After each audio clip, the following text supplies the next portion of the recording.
be here for about an hour. I'm out. We know.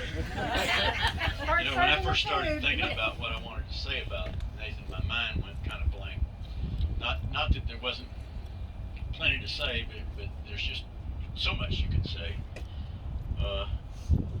I know he told some of you he was a perfect child. He was.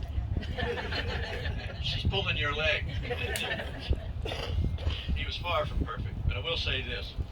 Nathan was, in fact, a delightful child to raise.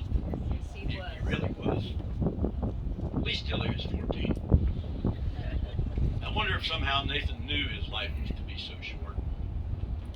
The way he lived it, diving into things in the deep end instead of wading in slowly, makes me wonder. No matter what it was, work or play, Nathan automatically did it as best he could. More than once, Nathan and I talked how he lived a charmed life. Over the years, starting at about 12, he had numerous brushes with death. I sort of assumed he was cheating the Grim Reaper long enough to help make arrangements for my funeral. That's the way it's supposed to be.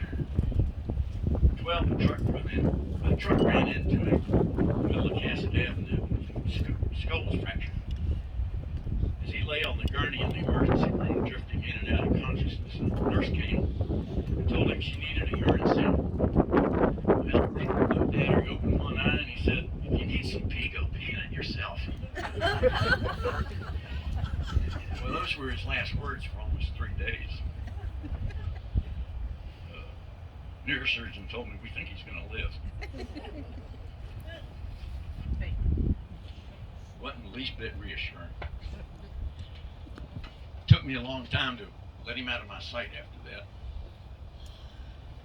You know, looking around in my garage, and for those of you that haven't seen it, it's 48 feet long and 30 feet wide, and every square inch is filled, stacked 5 or 6 deep in most places. I walk out there sometimes, at least once a week. I look around and say, "Boy, I sure feel sorry for Nathan when I die."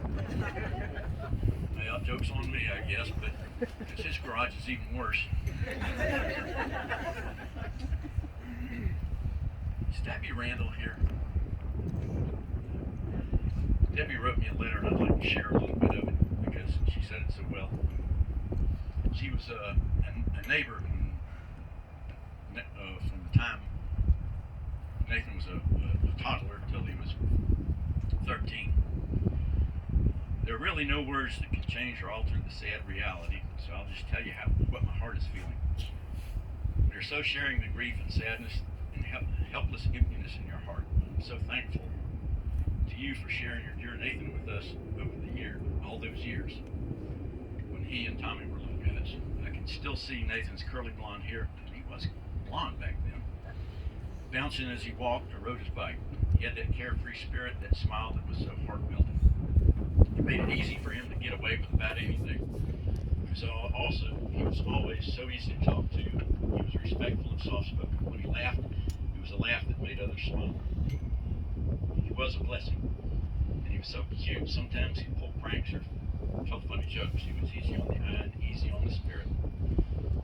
Well, thank you, Debbie, for those words. He was a great person to have on your work team because he took every task so seriously and seemed to revel in making everything a puzzle to solve, always striving to make the team and the results better and faster. And he was, as other people have said, a great person to have at a party. He loved to party and wanted everyone to have just as good a time as he was having. One thing in his life he was most devoted to and took priority over absolutely everything was being a father. More than once over the last 21 years, I accused him of being a helicopter parent. He would halfway admit it and then point out what a fine young man Nicholas is developing into. And I would grin and I'd tell him, "Yep, it's pretty obvious you're doing a better job than I did." Well, we'd both laugh. But it's easy for me to admit that he put more effort into it than I did, sad to say. And I'd like to share a few little known facts about Nathan with you. He spent 40 to 50 hours a year doing volunteer work for the Audubon Society. Who knew that? Anybody? Okay.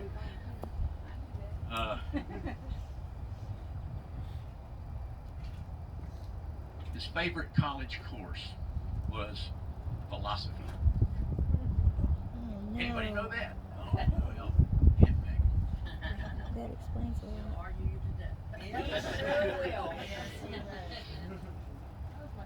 Edwina and I are on his cell phone family plan, and I send him a check every month for our part of the bill. And he'd call me when the price went up, the price went down. Now this is going on for, I don't know, probably last 5 or 6 years at least. Every month I send him a different amount. It might be a few pennies or it might be a few dollars, but I was just kind of my joke on him. He never ever noticed it. To those of you who love Nathan, were friends with Nathan, worked with Nathan, were related to Nathan, or were his neighbor, I want to thank you for being a part of his life. For he truly treasured all of his different relationships. Most of you probably already know that, but for any of you that didn't realize it, Nathan understood better than most of us that each of you made his life better one way or another. Because Nathan understood that, he appreciated every single one